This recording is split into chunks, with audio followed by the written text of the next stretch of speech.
Let's introduce our dungeon master, who's been patiently sitting up here, Spencer, everyone. The Ayatollah of 20-sided rolla. I don't know. The Duke of Dice. That's the only one. That's it. The king of the caliph of character sheets. The prince of pencils. There's always a sultan of something. Right. Yeah. The sultan of I like saving throws. The sultan of saving throws. Thank you. There you go. Nerd alert. Oh, wait, that doesn't work here. No. Nerd alert. Spencer, if you would be so kind, bring us up to date on the campaign. All right. Let me just let this come down a bit. Yeah. When we last met, our heroes had come upon a gnoll village. While contemplating their next move, the party was ambushed by Yurch, the gnoll. The gnoll identified himself as an allied gnoll of the Blackpaw tribe and temporary second-in-command of the Butts barbarians. Yurch told the heroes that this camp belonged to the vile White Skull gnolls, and Quark talked to squirrels and shit. Soon, our heroes found themselves in a pit trap, facing a deadly gelatinous cube. Through the magic of unnatural male enhancement and a critical stomp, the foe was felled, and the friends found freedom. The gnoll encampment lay ahead, and Sharpie's blood-tracking spell pulled them ever forward. Yeah, you should get her up here. Do we want to bring Aaron? Aaron McGaffey. All right. Well, there's a character sheet for Aaron. Thank you. No, I know. Spencer has become Aaron's guardian in D&D. There's nothing to apologize. I sleep with her. I understand the instinct to protect her, and I can't see enough of her. Well, welcome Aaron McGaffey to the stage.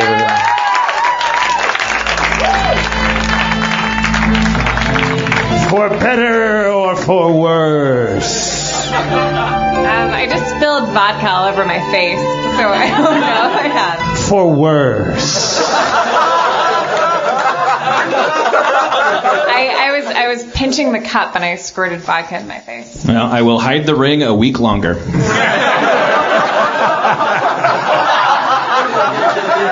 No biggie.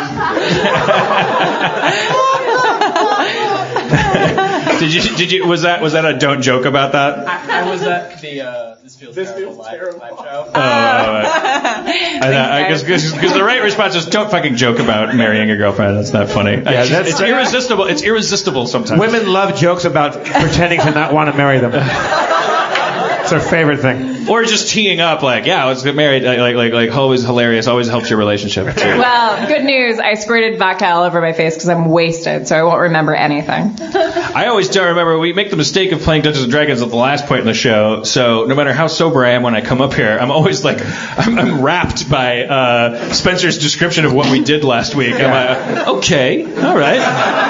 Blackpaw Knolls, you say. All right, so where we stand, Spencer? You guys just got out of the pit that you escaped from, and now you're running again towards the village. So it's me. It's the village where my dad was going to meet these. You came upon the village after casting a blood spell, and it pulled you towards your father. Oh, right. And it led you here, and then you encountered Yurch and fell in the hole. And these are the Bad I just Knolls. read all this The stuff. camp is the Bad Knolls, right? It's Bad Knoll Camp? Bad Gnoll Camp, yes. But we're with a good Gnoll guide. Yeah, he ran away, though. Remember, you pulled a sword on him, and then he ran away. We pulled a sword on him? Yeah. Why? Were we drunk? Yeah, probably. Do you remember pulling a sword on our guide? Dude, all I remember was talking to squirrels. It was good. Yeah. It's terrible. So we know these are bad gnolls, but what's the reason that we want to go in there? My dad is... Is he a captive in there or something? Well, here's what I remember. My dad had a deal with the dwarves not the dwarves. My dad had a deal with the good gnolls that they were going to go take out bad gnolls along the way. This is what our good gnoll guide said. Right. And they were going to take out a bad gnoll camp, and that was going to be kind of like a quid pro quo thing. I'll say it right later. in ADR, and then Neil will insist on it. He's a very rigorous post-productive director. Neil Berkeley, everybody, Yes. famous filmmaker, documentarian. Did you know that Wayne White wasn't even in Beauty is Embarrassing? Like, I didn't know that. Neil made that character up. Really? He weared a fake beard. And pretended to have seen worked on Pee Wee Beauty is Herman, and just shot himself the whole way. He loves being on camera. He loves being involved. He's the Dan Harmon of documentarians.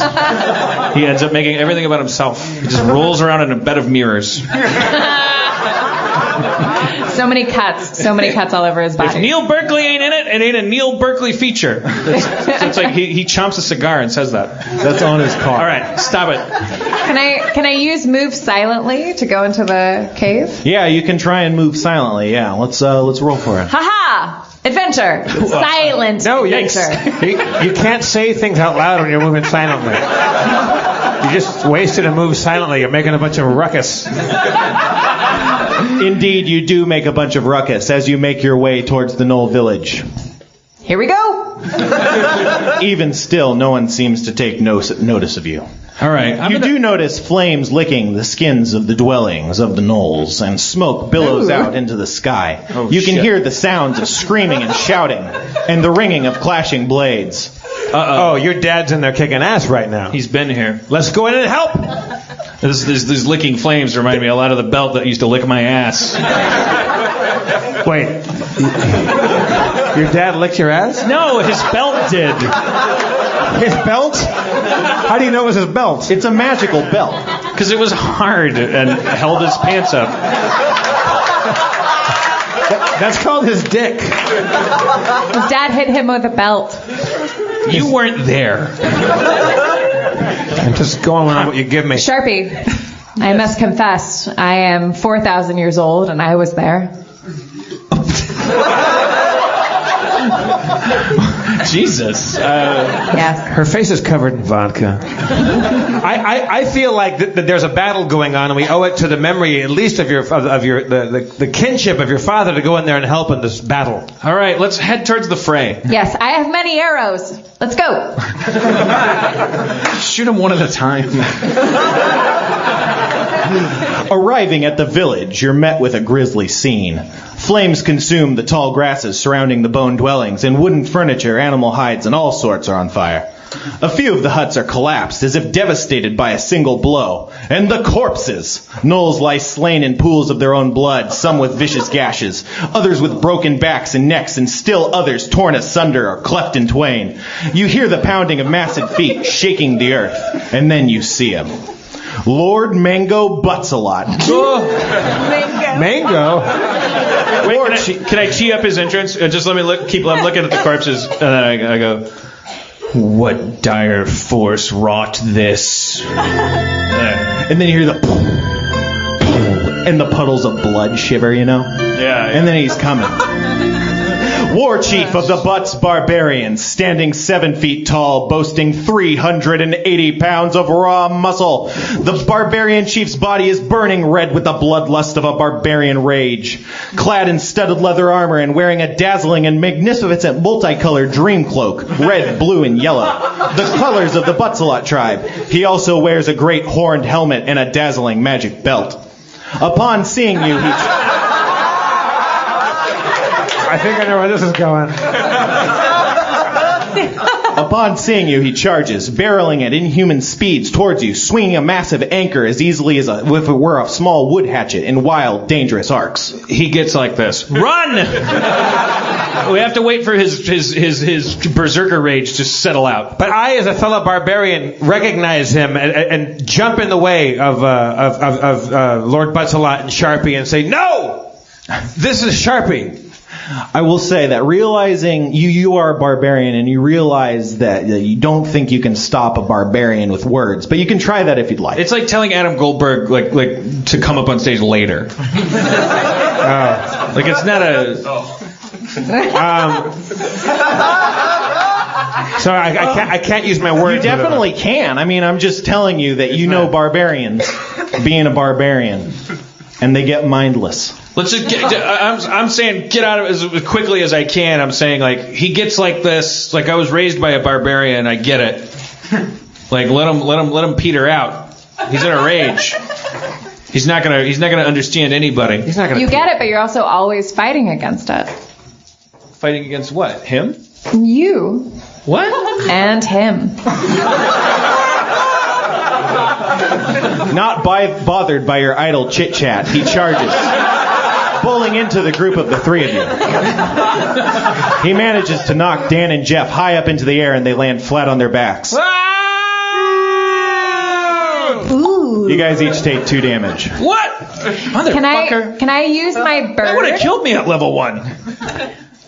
Spencer, may I use my bird to deliver a message to Mango? I don't think you have a bird. I have a bird. It says one bird. Oh, that's a token. Yeah, you could. It's a okay. She's talking about Qual's feather token, you guys. It's a magical item that summons a bird that can deliver a message. That's what's happening right here. Here's your behind the scenes. I'm sorry. No. I'm just explaining the game because it's hard. You're so frustrated. Oh, Okay. I just sound like a little bitch sometimes. Sorry. No. It's just You're my biggest advocate. You it's never sound puberty. like a bitch. Mulrain, this is a perfect time to summon a bird. 2 of your friends lie flat on their back. Yeah, go get that bird. Well, I wanted to deliver a message to Mango and let him know that Buttsalot is his son with the bird. Use your mouth to deliver that message. Shut up, Adam. I mean, if my face doesn't deliver that message, in my next available turn, I'll use my mouth to deliver the message. It's your turn. By going, Dad! Your noises make no, impact on his fragile brain. Fragile? Yeah, I don't know. So my bird did my bird never go? You didn't say a message, so do you want to say a message and then it'll happen? Okay. Yes. The man that you see before you, the bearded, kind-eyed,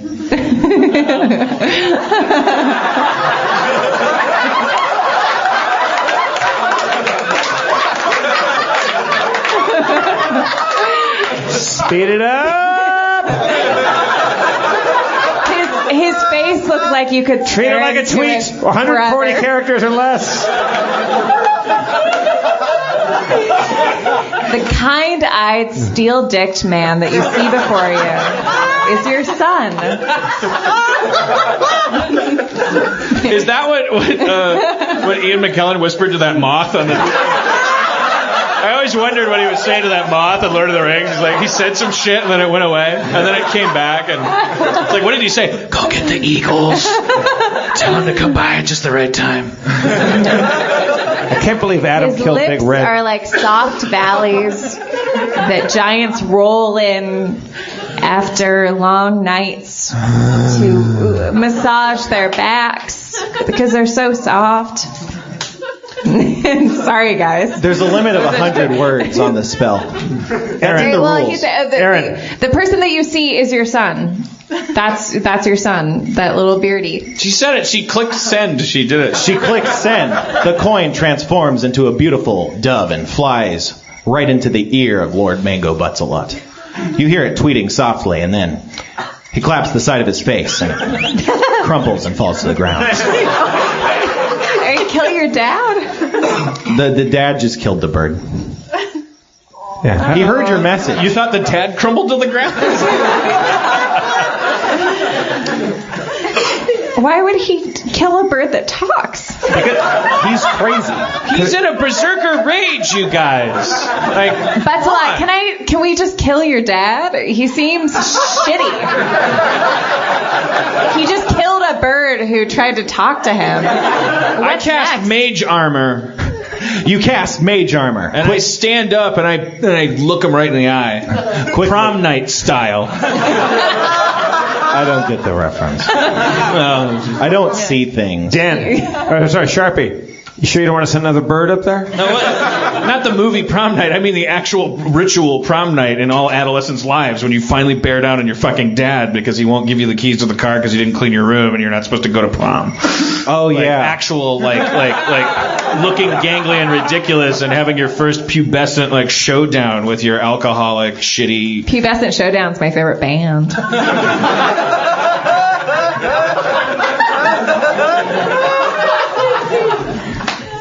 All right, you cast mage armor. You have a lot of favorite bands there. Get it out of your system, old man. You couldn't kill me when I was a kid. Maybe you could finish the job now. Glowing with magic light. He turns and charges directly at you. Red eyes bloodshot. I hold my ground and squint my eyes because I'm a coward, but I've made my decision. This is how I would like to die. He hits the axe. No, I'm sorry, it's an anchor. He swings the anchor in a wild arc and it strikes you directly in the chest. He fights with an anchor? Yeah. It's like a belt for a boat. Jesus Christ, my dad. It strikes you with such force that it shatters your mage armor, dissipating it. I go into a berserker rage and I attack him to defend my friend's honor. All right. And it's adorable. So you just jump on him with your sword? What's my crazy sword one? My flaming sword? Yeah. I use my flaming sword and go into a rage and attack. Pulling out your flaming sword from its sheath, you go into a rage. It's real great. Flying into an angry rage, You're you not so launch bad yourself full of adrenaline towards the barbarian warlord and swing in a masterful, clean stroke. You miss harmlessly. There's gotta be some item from my childhood that I can show him, like in a movie. Cast magic scrapbook. He never participated in my sticker collection. That's half the reason I left. Sharpie, didn't you hang out in his basement a lot, like where his own like work lair? Like, isn't there some sort of token or memory from that you could summon to? That's where you got hit by a belt. That's like the place where it happened. What did my mom call him? Mango? Aren't there some magazines? I did when he hit me and you said my mage armor dispersed. Like, was there any other effect? Did it just take out the mage armor and I still stand? You didn't die. Right. But did it hurt me? It did not. No, the mage armor took the brunt of your attack there. So I say, hit me again. I'm your son. He doesn't respond to your words. He's in a mindless rage. His tongue lolls and his eyes roll around in his sockets, and he unleashes a mighty roar. Okay, I shoot an arrow at Mango. You shoot an arrow from your bow. You strike Mango right in the chest. Do you guys know this is my dad? No, I wanted to say in a different area other than his chest, but he has a big chest, right? So it's okay. Where are my spells? Do I? Oh, there they are. I found him. Where am I? Come on, don't bully me. So is Mango willing to talk now? No, he's not. He charges like a wounded animal, despite taking 14 non-lethal damage. It's just like Dan's dad, hard skin for no reason. Mango. Charm person. Charm person fails to affect mindless ragers. I use diplomacy. You can use diplomacy. I get diplomatic all over him. You fail to get diplomatic. This is not my day. I'm sorry, you guys. The dice are sucking. Guys, I'm sorry. I'm a real piece of shit today.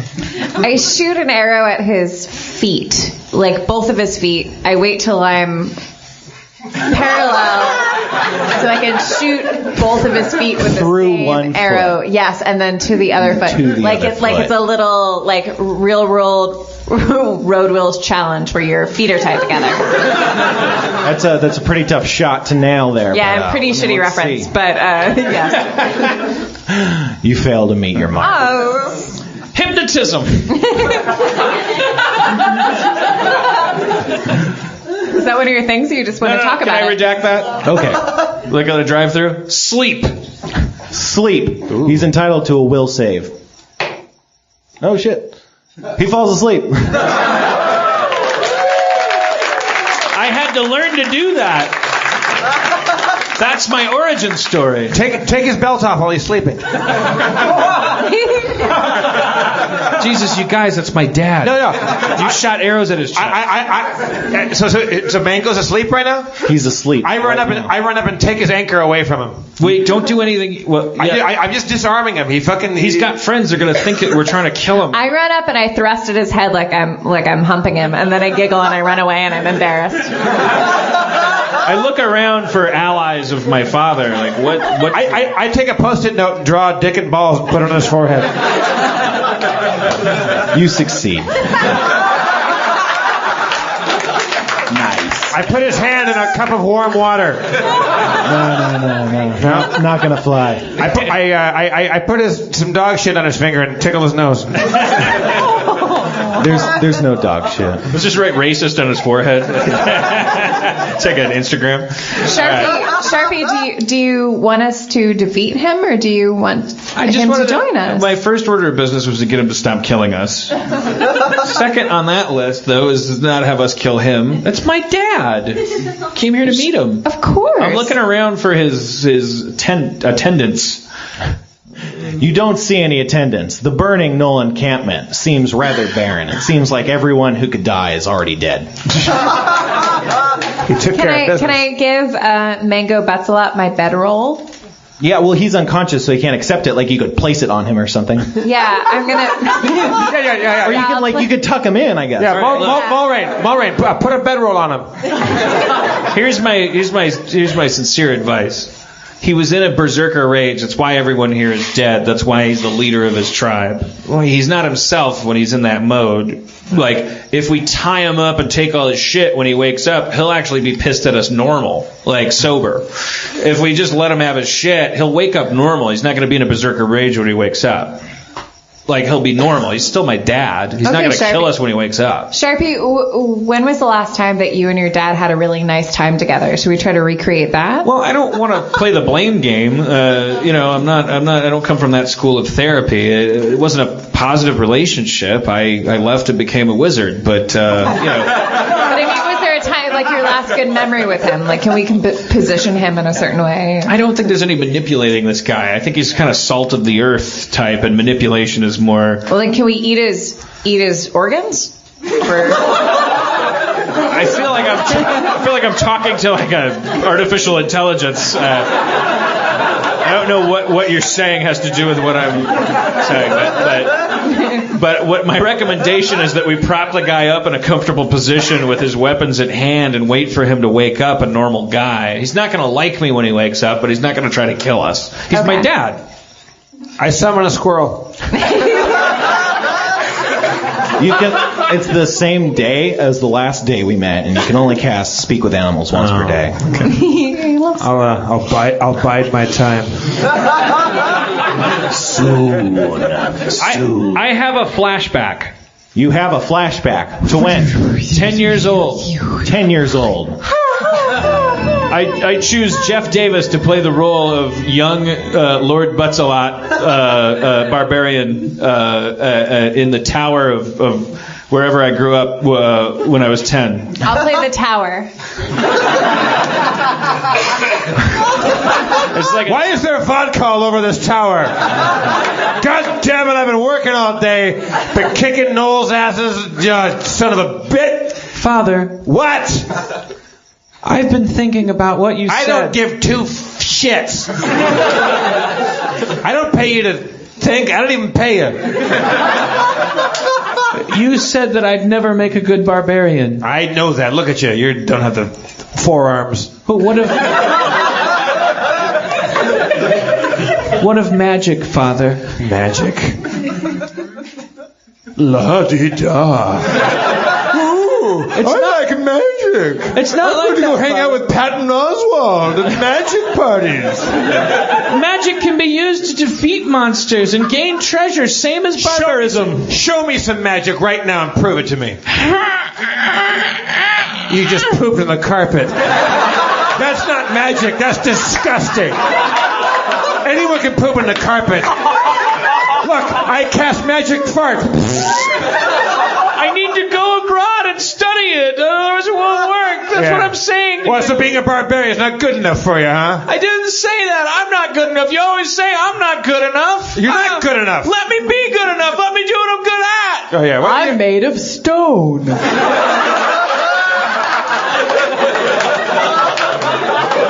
We live in a magic tower. Why can't we? Why can't I go to a magic place and ply my trade? You know what? Do it. You go. You go. Just leave. And I'll see you in about 15 years, 20 years. And you'll be proud of me. Yeah. Well, maybe I will, maybe I won't. Maybe I'll be too busy saving the world from evil mole gangs. And maybe I won't care about magic, because maybe magic doesn't put bread on the table. Maybe sometimes using your big forearms does. Magic can totally put bread on the table. Do it. Show me. Show me right Not now. at earlier Show levels. Me right now. Show me right now. Don't poop on this table, son. Get out of my weird drunk castle. I hate you. I'm never going to see you again.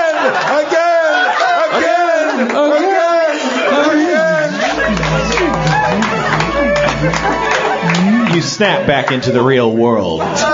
You feel a confusing mix of emotions, of passions, of adrenaline, of memories, of timelines weaving past and present. You level up.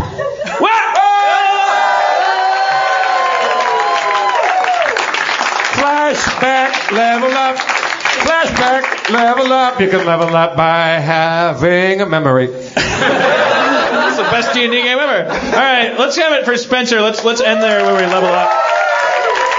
That's where I'd stop at a video game where we level up. Take our time to pick those new skills. Absolutely. Spencer, everybody. Well done.